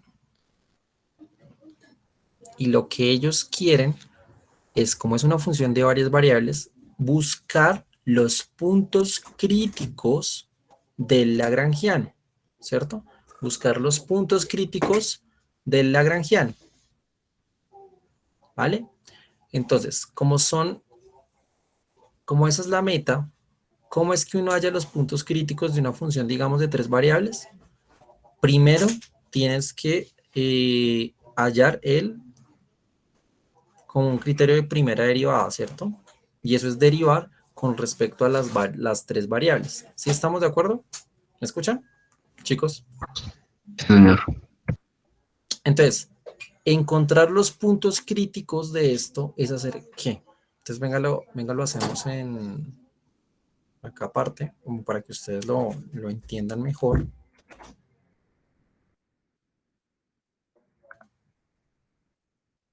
Entonces, tienes el lagrangiano, que es esto. Quieres encontrar los puntos críticos. Entonces, fíjate que encontrar los puntos críticos es hacer ¿qué? Pues hacer la derivada parcial del lagrangiano, ¿cierto? Con respecto a x, esa es una, ¿verdad? Lo hablaba en x, y y lambda, ¿sí? Y eso igual que, pues hacer la derivada parcial de estos, ¿no? Con respecto a x. De hecho, bueno, es que aquí la anotación, yo preferiría, si no les incomoda, hacer la anotación que hemos estado usando, que es colocar acá el x, ¿listo? Entonces, esta es la derivada parcial del lagrangiano con respecto a x. Eso es lo mismo que hacer aquí la derivada parcial de f con respecto a x acá en xy, menos el lambda por la derivada parcial de g respecto a x. Y esto igual a 0. ¿Sí? ¿Estamos de acuerdo? ¿Ahí me siguen, chicos? Y nos toca derivar con respecto a las tres variables, ¿cierto? Hola. ¿Sí me siguen? Sí, señor. Entonces, mira que aquí estamos haciendo precisamente eso. O sea, estamos derivando con respecto a las tres variables. Entonces, aquí con respecto a y, acá con respecto a lambda, que es la tercera variable. Entonces, aquí y, aquí con respecto a lambda. Y aquí con ¿qué? Aquí con respecto a y. Y acá con respecto a lambda. Pero acá es todo esto con respecto a lambda, ¿cierto? Entonces, ¿qué pasa con la tercera? La tercera tiene algo particular y es que esta función no depende de lambda, entonces esto me da 0. Y esta de acá, pues es como cuando yo le digo, ¿cuál es la derivada con respecto a x de 2x? ¿Cuál es la derivada con respecto a x de 2x, chicos? ¿Cuál es? 2, ¿no? Aquí pasa lo mismo. ¿Cuál es la derivada de esta cosa con respecto a lambda? Pues menos g de xy. ¿Sí?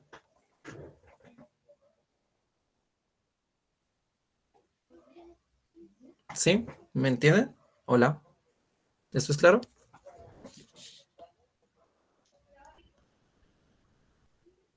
Fíjese que estas dos condiciones, o sea, estas dos cosas que yo hice acá para hallar puntos críticos, estas dos cosas de acá, es lo mismo. Esto de acá yo lo hubiera podido resumir en qué? En decir que el gradiente de f en el punto crítico es precisamente igual a lambda veces el gradiente de g. ¿Sí? ¿Sí lo notan, chicos? ¿Sí están de acuerdo conmigo? ¿Sí se dan cuenta que estas dos cosas yo las hubiera podido resumir en solamente esto? ¿Sí? ¿Sí o no?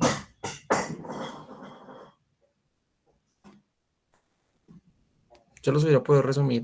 No hubiera sido tan necesario escribir tanta cosa. Pero digamos que detrás de todo, eso es lo que está pasando y de pronto es lo que a veces quizás no te dicen cuando estás viendo pues esto.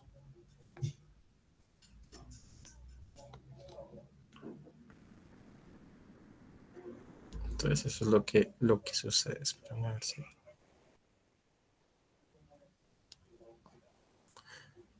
A ver si lo escribo un poco más pequeño.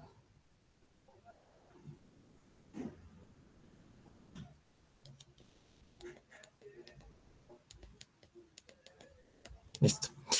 Y la tercera condición realmente se hubiera simplificado simplemente hablando de la restricción, diciendo que g de xy es igual a 0.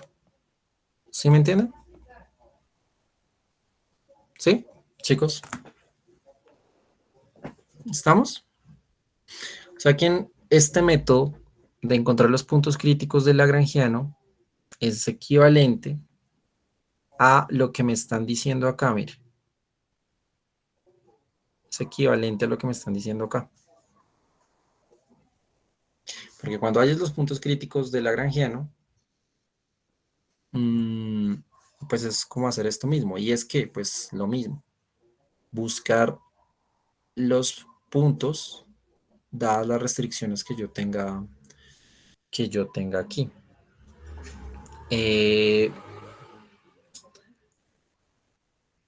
Dame un momento.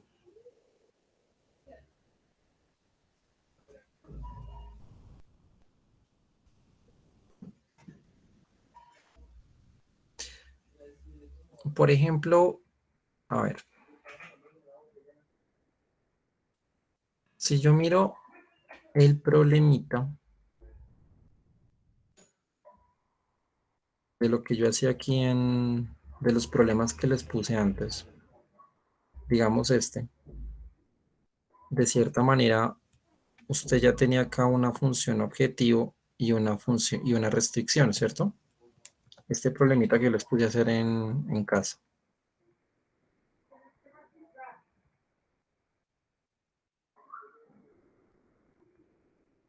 Entonces, mira que acá, como ejemplo, tienes, digamos, esto. Tienes acá tu función objetivo y tu función restricción. ¿Cómo sería nuestro lagrangiano? ¿Cómo sería el lagrangiano? El lagrangiano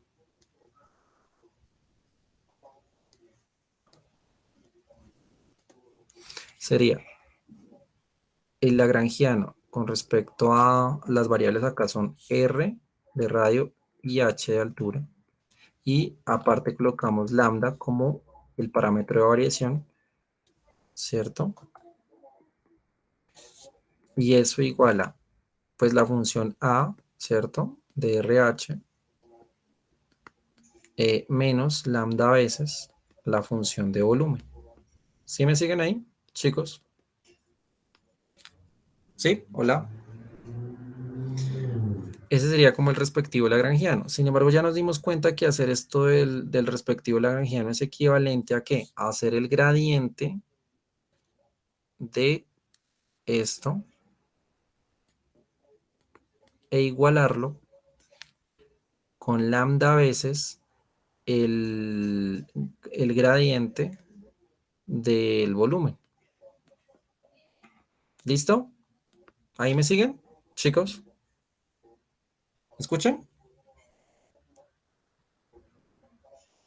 Entonces, ¿qué hacemos acá? Pues coja esta A, derívela con respecto a R e igualela a lambda veces la función de volumen derivada con respecto a R, acá. Y acá ahora coja A, derívala con respecto a H, de R, H, e igualela con lambda veces esta función de volumen derivada con respecto a H en R, H. Y acá abajo la tercera condición es la restricción. ¿Qué decía la restricción? Pues que el volumen de RH era igual a ¿qué? A 1000. Muchas veces en algunos libros, esta función de restricción, esta función con el lagrangiano la modifican un poco por el número que tiene. ¿Por qué? Porque fíjese que según lo que hacíamos acá, el lagrangiano funcionaba para una función g de x y igual a 0. Pero la mía, en mi problema, está igual a 1000. Entonces, ¿yo qué podría hacer? Pues usted lo que podría hacer es crearse como una nueva función g, si quieres verlo así, que sea grh y que sea igual a qué? A, si quieres, míralo como coger la función de volumen y le restas los 1000. Entonces, cuando hagas esto, pues ya te da que esto es igual a 0. ¿Sí me entiendes? Entonces, digamos que aquí no lo harías de pronto con la de volumen directamente, sino con esta nueva g. ¿Listo? Y sobre él haces como todas las cuentas.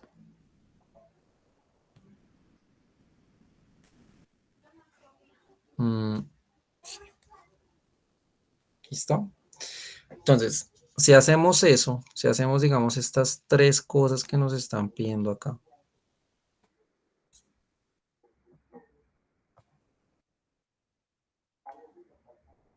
¿cierto? Teniendo presente que, pues, nuestra función de área es esta, área superficial, y nuestra función de volumen, o bueno, nuestra función G va a ser esta, que pues es lo mismo que tener esto, ¿no? ¿Cómo es que era? Era pi por el radio al cuadrado por la altura menos 1000.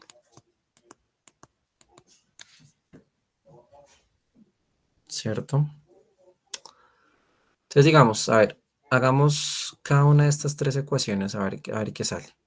¿Listo? Hagamos cada una de estas tres ecuaciones a ver qué sale. La primera, coja la función de área y derívela con respecto a R. O sea que aquí si la derivas con respecto a R te está quedando 2 pi por h. Y eso tiene que ser igual a lambda por la función g, pero la función g derivada con respecto a r. Si le derivas esto con respecto a r te queda pi por h. Y la derivada con respecto a r de esta constante, pues da 0. ¿Sí? Ahora, en este lado, entonces, ¿qué tengo? Tengo que derivar ahora esta con respecto a qué? Wait a moment, que aquí me faltó algo. Y es que no derivé esto, entonces esto es más con respecto de r bajo acá y sería 4 pi r. ¿Listo? Ahora sí. Entonces ahora sí, Esta, derive ahora con respecto a h. Entonces esto sería 2 pi por r. Y aquí con respecto a h no tiene, entonces igual. Y ahora derivas este con respecto a h y te queda pi por r. Bueno, lambda pi por r. ¿Listo? ¿Cierto que sí? Y de acá, Profe, ahí no sería 2 pi por r, ¿en porque dónde? ese radio es el cuadrado. En la derivada con respecto a h de g. Pero, chancos, sí, tienes razón. A ver, aquí. Gracias, gracias. Sí, entonces aquí aquí es al cuadrado, sí, señor. Gracias, muy bien. No, pues en ese caso no sería 2 pi por r, no, no pi por el radio al cuadrado. Pero estoy derivando con respecto a h, ¿no? ¿Cierto? Ah, ok, sí, sí. Estoy derivando con respecto a h. Bueno, y de este otro lado tienes que pi por el radio al cuadrado por la altura. Profe, una Es, pregunta ahí. dime. Entonces en el de arriba quedaría lambda por 2. O sea, si está derivando con respecto a r y de serie al cuadrado. Ujú, sí, sí, ya vi. Ven ahí con ustedes. Sí, tienes razón. Entonces esto sería, sí, lambda por 2, ¿no? ¿Cierto? Sí. Gracias, Juliet. Muy bien. Bueno, entonces fíjate que con eso tú tienes acá un sistema 3 por 3. ¿Sí se dan cuenta? ¿Sí? ¿No sería 2r? Yo no sé, ahí me perdí un poquito. A ver, estoy derivando esta. Espera. Esperen porque ya me enredaron, muchachos. No, no, otra vez. A ver, despacito. A ver, aquí dice que estoy derivando esta con respecto a R. Si la derivo con respecto a R, derivo esto primero. 2 pi por H. Ya. Más. Ahora esta con respecto a R. 2 por 2, 4. 4 pi por R. Listo. Ahora igual a lambda y derivemos la G, que es esta es la G, con respecto a R. Si la derivo con respecto a R, sería, ahora sí, 2 pi RH. ¿Cierto? ¿Sí? ¿Claro, Juliet? Sí, sí, ahí ya. Ahora, si cojo esta, la derivo con respecto a H. Si la derivo con respecto a H, entonces esto es 2 pi por R. De este lado no tiene H, entonces va a 0. Igual. Y esto sería lambda. Y derivar esta cosa con respecto a H, da lambda pi por R al cuadrado. Y esta, que era la derivada con respecto a lambda, pero pues ya sé que esto es equivalente a la restricción, pues es esto. ¿Listo?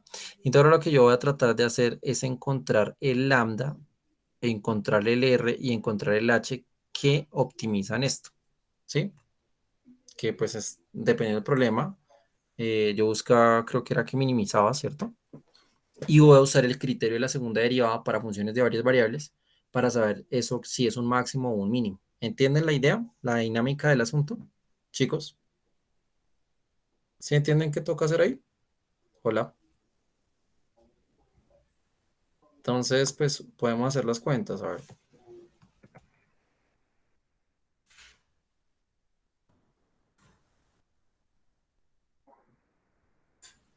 Entonces miremos, no sé, miremos si de pronto de aquí puedo decir algo. De esta primera, ¿qué puedo decir?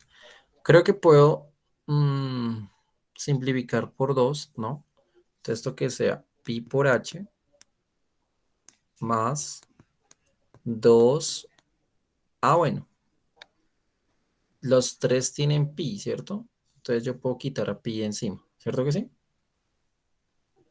O sea, puedo dividir por 2 pi a los dos lados. Si divido por 2 pi, entonces quedaría h más 2R igual a lambda RH. ¿Hasta ahí me siguen? Sí, ¿cierto? Sí, señor. Y aquí creo que ¿qué puedo intentar hacer aquí? Dividir por pi r. Dividir por pi r, bueno, intentemos. Entonces sería 2 igual a lambda por r, ¿sí? ¿Cierto que sí? Ujú.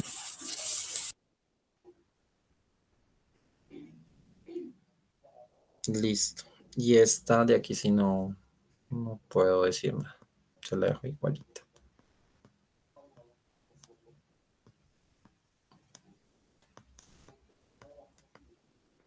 Ok. ¿Y ahora qué se les ocurre hacer?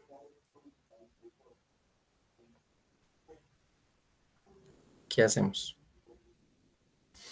Porque para encontrar los puntos críticos me toca despejar, ¿cierto? Me toca despejar. Entonces, por ejemplo, de aquí, de esta, yo ya puedo decir, digamos, que el lambda es que es 2 sobre r, ¿cierto? ¿Sí? Lambda es 2 sobre r. Entonces, ¿cómo es eso? Esto lo podría reemplazar acá como para tratar de simplificar algo, ¿cierto? Reemplazar.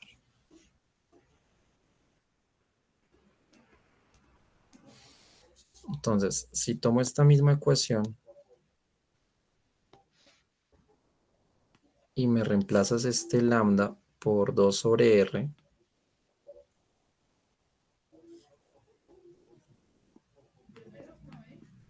r con r se cancelan, entonces tengo que esto es h más 2r igual a 2h.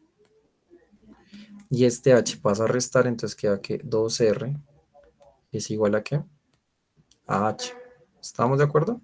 ¿Sí o no, chicos? Sí, señor.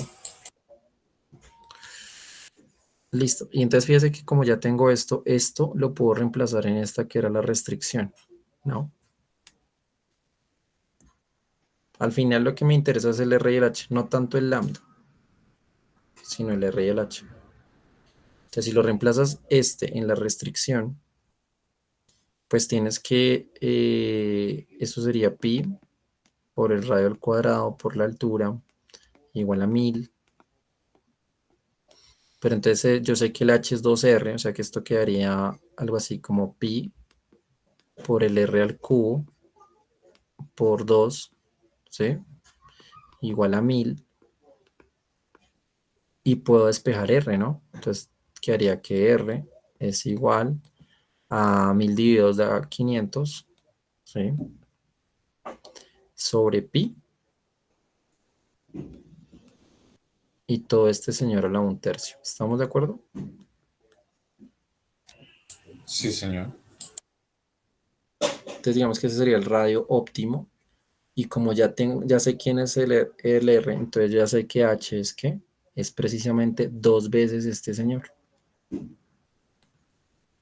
Y entonces ya he encontrado un punto. Hasta el momento pues encontré un punto que me está optimizando eso. Y lo que tendría que hacer ahora es usar el criterio de la segunda derivada para ver si eso es un máximo, un mínimo o qué sería. ¿Sí me entienden? ¿Sí? Eso es, claro, es largo. Es como medio larguito.